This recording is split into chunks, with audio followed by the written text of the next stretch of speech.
Hello नमस्कार, आप लोग का फाइनल एग्जाम में स्वागत है। और यहाँ पर देखेंगे यूपी कैडेट फिजिक्स के मॉडल पेपर एग्रीकल्चर ग्रुप्स के लिए।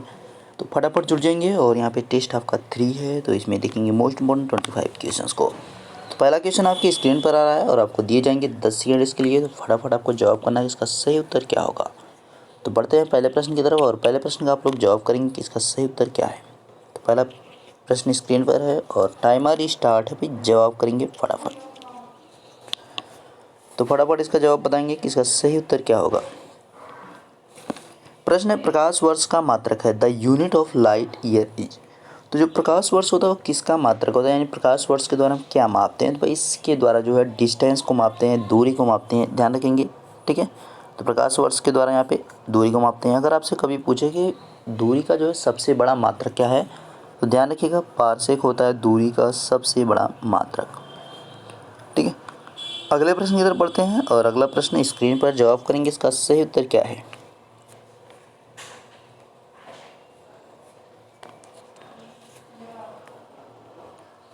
प्रश्न है, निम्न में से सदिश राशि है which of the following is a vector quantity. अब इसमें देखिए सदिश राशि की बात आपसे की जा रही है कि इसमें सदिश राशि कौन सी है। तो यहाँ पे देखिए आपका जो दूरी है, डिस्टेंस है, वो आपकी कैसी होती है, अदिश राशि होती है। लेकिन आपका जो वेग होता है यानी वेलोसिटी जो होती है वो कैसी होती है, सदिश राशि में आपका आ जाएगी। समय भी आपका यहाँ पे अदिश में चला जाएगा, कार्य भी आपका अदिश में चला जाएगा। तो यानी आपका बी ऑप्शन। अगले प्रश्न को बताएंगे कि अगले प्रश्न का सही उत्तर क्या है।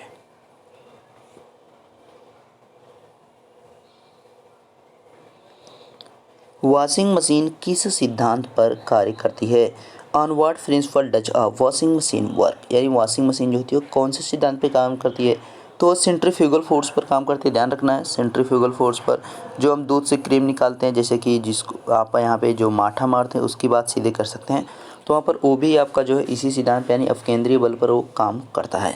ठीक है, तो इन चीज़ों को आपको ध्यान रखना है। अगले प्रश्न की तरफ बढ़ेंगे। जैसे आप सड़क वगैरह के किनारे जब देखते हैं सड़क मुड़ी रहती है, तो वहाँ पे हम अंदर की तरफ झुक जाते हैं, तो आप उसको अवकेंद्री बल वहाँ पे उसको हो जाएगा। ठीक है, तो वो चीज़ आपकी दूसरी हो जाती है।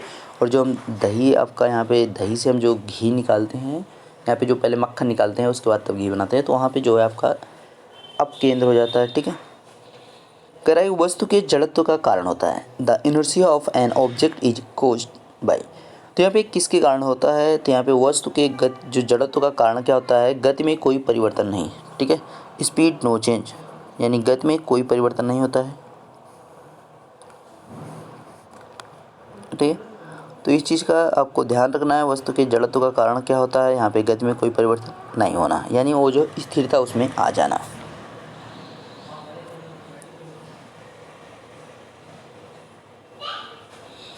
अगले प्रश्न को बताएंगे फटाफट, इसका सही उत्तर क्या होगा। प्रश्न है, निम्नलिखित में से ऊर्जा के समान किसका मात्रक होता है। Which of the following has the same unit as energy. तो ऊर्जा के समान जो सेम मात्रक आपका होगा वो किसका हो जाएगा, तो आपका वर्क का होता है, कार्य का होता है, ध्यान रखना है आपका। ठीक है, तो यहाँ पे जूल दोनों का सेम सेम हो जाएगा। आगे बढ़ेंगे और अगले का आप जवाब करेंगे। देखिए आपके जो यूनिट्स हैं वो सभी आपको याद रखना है। ठीक है, क्योंकि यूनिट से आपसे क्वेश्चन पूछ लिए जाते हैं, तो उनको ध्यान रखिएगा। आपके जो अदिश और सदिश राशियाँ हो तो याद रखना है आपको। कह रहा है कि निम्न में से रबड़ से अधिक प्रत्यास्थ है। Which of the following is more elastic than rubber. तो रबर से जो इलास्टिक अधिक होता है वो क्या होता है, इस्पात होता है। ठीक है, स्टील की बात की जा रही है। ठीक है, तो इस्पात जो होता है वो रबर से भी अधिक प्रत्यास्थ होता है। प्लास्टिक वगैरह की बात करेंगे तो प्लास्टिक जो है जब ये इनसे प्रत्यास्थ मतलब ये जो है दोबारा अपने पुनः अवस्था में नहीं आ पाता। ठीक है, इस वजह से ये इसमें नहीं होता है। अगले प्रश्न का जवाब करेंगे आप कि अगले प्रश्न का उत्तर क्या होगा।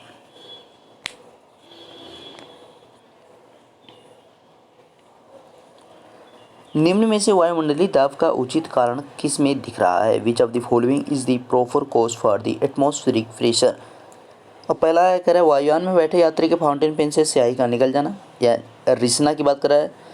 Ink seepage from the fountain pen of the passenger on the plane, एकदम सही है, पहला वाला सही है। कह रहा है वायुयान में बैठे यात्री की नाक से खून निकलना, ये भी आपका क्या है, वायु दाब के कारण ही होता है, वायुमंडलीय दाब के कारण नोज ब्लीडिंग जो हो जाती है आपका। ठीक है, वायुयान में बैठे यात्री को सांस लेने में कठिनाई होना, ये भी क्या है, इसी का कारण वायुदाब का, यानी आपका उपर्युक्त सभी हो जाएगा। डी ऑप्शन यहाँ पे आपका सही है। अगला प्रश्न है स्क्रीन पर और अगले प्रश्न को आपको बताना है कि इसका सही उत्तर क्या होगा। फटाफट बताएंगे अगले प्रश्न का सही उत्तर क्या है। प्रश्न है निम्न में से पृष्ठ तनाव को प्रभावित करने वाला कारक है। Which of the following is a factor affecting surface tension. तो सरफेस टेंशन को जो प्रभावित करने वाला कारक होता है उसका नाम क्या होता है भाई। तो यहाँ पे देखिए ये सब जो प्रभावित तेल है ये भी प्रभावित करेगा, ग्रीस है ये भी, गर्म सूप है ये भी, सभी जो यहाँ पे इसको क्या करते हैं, ये प्रभावित करने वाले इसके कारक होते हैं, यानी उपर्युक्त सभी हो जाएंगे। ठीक है, जैसे कि गर्म सूप जो होता है हमें क्या होता है, बहुत ज़्यादा स्वादिष्ट लगता है, तो वहाँ पे जो है क्या होता है, तो पृष्ठ तनाव ही होता है वहाँ पे, तो इसका भी आपको ध्यान रखना है। अगला प्रश्न आपकी स्क्रीन पर है, अगले प्रश्न को आप जवाब करेंगे, इसका सही उत्तर क्या होगा, फटाफट बताएंगे इसका सही उत्तर क्या है। प्रश्न है निम्न में से कौन सी किरण पदार्थों को उच्च ताप पर गर्म करने से प्राप्त होती हैं। तो कौन सी किरणें हैं भाई जिनको हम गर्म करते हैं, ये उच्च ताप पे लेकिन हमें मिलेंगी, जैसे उससे पहले हमें नॉर्मली ये नहीं मिलने वाली है। तो ये किसकी इंफ्रारेड की बात कर रहा है और रक्त किरणों की बात कर रहा है, जिसकी खोज जो है हर्सेल के द्वारा की गई थी। ध्यान रखना है हर्सेल के द्वारा इसकी खोज की गई थी। ठीक है, तो ध्यान रखिएगा और रक्त किरणों की बात कर रहा है। अगला प्रश्न है स्क्रीन पर और इसका आपको जवाब करना है कि इसका सही उत्तर क्या होगा।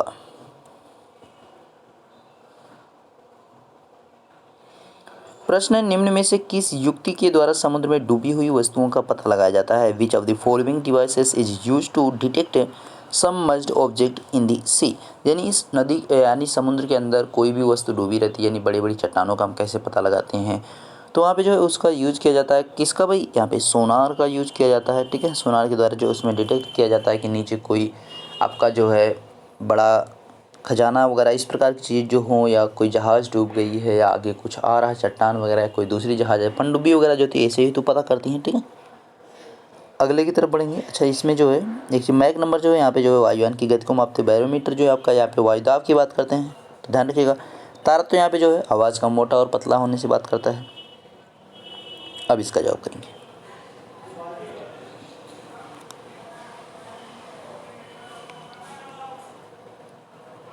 प्रश्न है निम्न में से ध्वनि की चाल किस माध्यम में न्यूनतम होती है। In which of the following medium the speed of sound is minimum, यानी सबसे कम किस में हो जाएगा।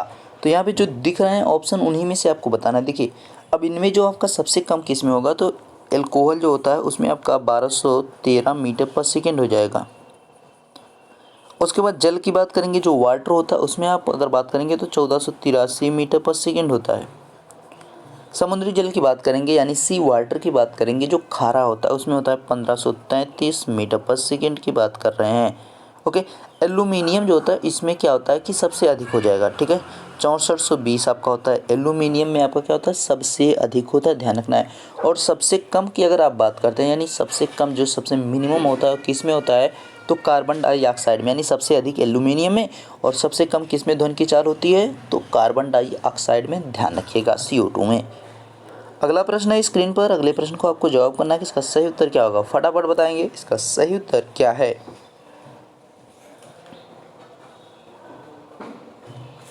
प्रश्न है स्रोत एवं श्रोता के मध्य आवृत्ति के होने वाले आभासी परिवर्तन की घटना क्या कहते हैं।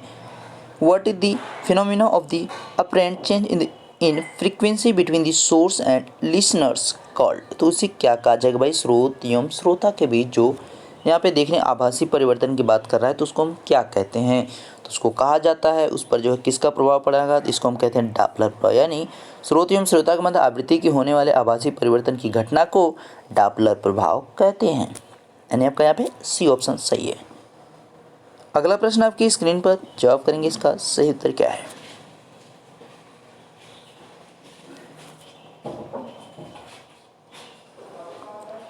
प्रश्न है निम्नलिखित में से किसमें ताप को डिग्री में नहीं लिखा जाता। In which of the following temperature is not written in the degree. देखिए रोमर पैमाने पे भी लिखेंगे आप, सेल्सियस आपका इस पर भी, फ़ारेनहाइट पे भी लिखते हैं, लेकिन केल्विन पैमाने पे जैसे आप लिखेंगे 273 केल्विन से आपका स्टार्ट होकर कहाँ तक जाएगा, 373 केल्विन। देख सकते हैं इसमें हम के का यूज कर रहे हैं, इसमें हम डिग्री का यूज नहीं कर रहे हैं, तो आपका क्या हो जाएगा, डी ऑप्शन यहाँ पे हो जाएगा। केल्विन पैमाने पे हम क्या करते हैं कि डिग्री का यूज नहीं करते हैं। जैसे अभी हम डिग्री सेल्सियस जैसे इस प्रकार से टेम्परेचर लिखते हैं, यहाँ पे डिग्री का यूज करते हैं, तो लेकिन इसमें आपका यहाँ पे देख सकते हैं नहीं किया गया है। अगले को जवाब करेंगे, इसका सही उत्तर क्या है?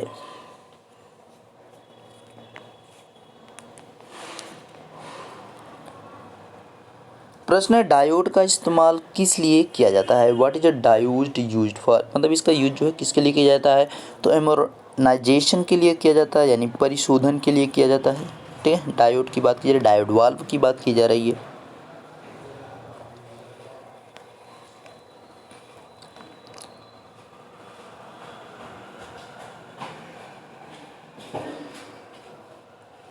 प्रश्न है, भारत में कितने परमाणु अंतर्मुखी विस्फोट की तकनीकी विकसित की थी? अच्छा, किसने है? Who developed the technology of nuclear introvert explosion in India? तो यहाँ पे किसके द्वारा किया गया भाई? डॉक्टर होमी जे भाभा के द्वारा। इनके साथ देखिए एक और पर्सन के द्वारा किया गया था, जो आपका यहाँ पे 18 मई 1974 की बात की जा रही है। 18 मई 1974 को जो भारत का परमाणु परीक्षण किया गया था पहला, उसकी बात यहाँ पे की जा रही है। ठीक है, तो डॉक्टर होमी जी भाभा के साथ जो है एक आपका और पर्सन थे, वो भाई राजा रमन्ना थे। ठीक है, लेकिन जो इसमें सबसे ज़्यादा योगदान था होमी जी भाभा का था, तो इसलिए इनको ही ज़्यादा यहाँ पे क्रेडिट दी जाती है। अगले प्रश्न की तरफ पढ़ेंगे और इसका भी आपको जवाब करना है कि इसका सही उत्तर क्या है। यहाँ पे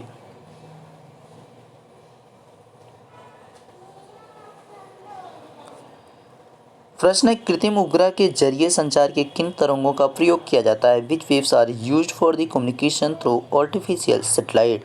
तो कौन सी तरंगों का भाई? सूक्ष्म तरंगों के। यहाँ पे माइक्रोवेव की बात की जा रही है, यानी A option is the right option. Next one, और स्क्रीन पर जवाब करेंगे, इसका सही उत्तर क्या होगा? फटाफट बताएंगे इसका सही उत्तर।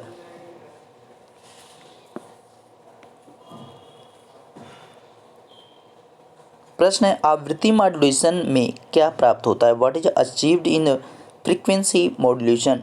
तो आवृत्ति मॉड्यूलेशन में हमें जो प्राप्त होता है क्या होता है भाई? फिक्स्ड डायमेंशन प्राप्त होता है, नियत आयाम प्राप्त होता है। ध्यान रखना है आपका, यहाँ पे बी ऑप्शन सही है। अब आपको चीज़ों को जो है पढ़ते जाना है और यहाँ पे क्या करना है कि आप केवल अभ्यास करना है, कोशिश करना है कि कम से कम समय में अभ्यास करेंगे। ठीक है, जब एक कार की गति दोगुनी कर दी जाती है तब उसको उतनी ही दूरी में रोकने के लिए ब्रेक बॉल कितना होगा? यानी जो ब्रेक बॉल होगा, यानी आपका ब्रेक फोर्स होगा, वो कितना होगा? उससे ज़्यादा, यानी मतलब गति को दोगुना किया गया है तो ब्रेक बॉल कितना होगा? 4 गुना होगा, 2 गुना होगा, आधा होगा, 1/4 होगा। यानी जो ब्रेक फोर्स लगाना पड़ेगा वो कितना लगाना पड़ेगा? when the speed of a car is doubled, what will be the brake force to stop it for the same distance? अब यहाँ पे कितना भाई? यहाँ पे हो जाएगा 4 गुना जो है हमें अधिक लगाना पड़ेगा। क्या? ब्रेक बॉल पर फोर्स लगाना पड़ेगा अधिक, 4 गुना, गति से 4 गुना। अगले प्रश्न का जवाब करना है आपको कि इसका सही उत्तर क्या होगा। फटाफट बताएंगे इसका सही उत्तर क्या है। प्रश्न, निम्नलिखित में से किसका विमीय सूत्र आवेग के सूत्र के समान है? Which of the following has dimension formula similar to the impulse formula? तो किसका होता है भाई? मोमेंटम का होता है। ध्यान रखेंगे किसका होता है? मोमेंटम का होता है, यानी संवेग का हो जाएगा। ठीक है, तो इस टाइप के भी आपका सिमिलरिटी यहाँ पे फाइंड आउट करने के लिए भी आ जाते हैं। तो ध्यान रखिएगा, जब आप यहाँ पे विमीय सूत्र याद करेंगे तो इन चीज़ों को भी विशेष तौर पर फोकस रखेंगे, ध्यान रखेंगे इनका भी। ठीक है, बलागोड़ का आपका पिछली बार पूछा गया था, तो उसको भी आप लोग याद रखिएगा। विमीय सूत्र से आपके क्वेश्चंस आ जाते हैं, डायरेक्टली निकालने को दे देता है या डायरेक्टली डिफाइन करने के लिए, यानी पहचानने के लिए दे देता है किसका कौन है। निम्नलिखित में से कौन सा मूल राशि है? Which of the following is the fundamental quantity? अब इसमें देखिए आपका फिर से आ गया, मूल राशि के बारे में कह रहा है, तो मूल राशि में हमारा जो आयतन तो आएगा नहीं, वेग आपका आएगा नहीं, यानी टाइम यहाँ पे आ जाएगा। ठीक है, लंबाई अगर रहता, द्रव्यमान रहता तो वो सब हमारी होती है। ठीक है, यहाँ पे समय भी आपका हो जाएगा। जवाब करेंगे इसका सही उत्तर क्या होगा? फटाफट बताएंगे इसका सही उत्तर।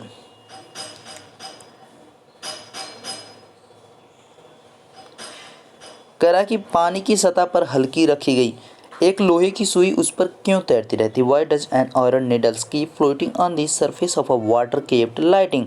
तो भाई क्यों तैरती रहती है उसकी बात की जा रही है। तो अगर यहाँ पे रीजन आपसे पूछा गया है तो रीजन आपको देना है, तो यहाँ पे इसका जवाब क्या हो जाएगा? तो पृष्ठ तनाव की बात यहाँ पे की जा रही है और कोई वजह नहीं है। ठीक है, ध्यान रखिएगा, यहाँ पे पृष्ठ तनाव की बात की जा रही है। अभी यहाँ पे जो है हटाने की बात नहीं की जा रही कि वो अपने भार से अधिक जल हटा रही है, ऐसा कुछ भी नहीं है। ठीक है, पानी हल्की रखी हुई है, ध्यान रखिएगा इस चीज़ का।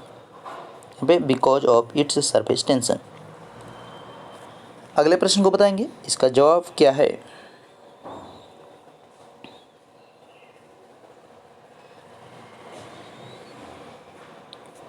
एक तारे की सहनती यानी मास की बात कीजिए द्रव्यमान की, सूर्य की सहनती से दुगुनी है, यानी मास जो है उसका द्रव्यमान जो है अधिक है यानी दोगुना है। वह अंततः कैसे समाप्त होगा। The mass of a star is twice that of the sun, how will it eventually end, यानी वो कैसे समाप्त होगा। तो भाई वो जो है न्यूट्रॉन स्टार के द्वारा समाप्त होगा, ठीक है, वो टूट टूट के जो है धीरे धीरे समाप्त हो जाएगा।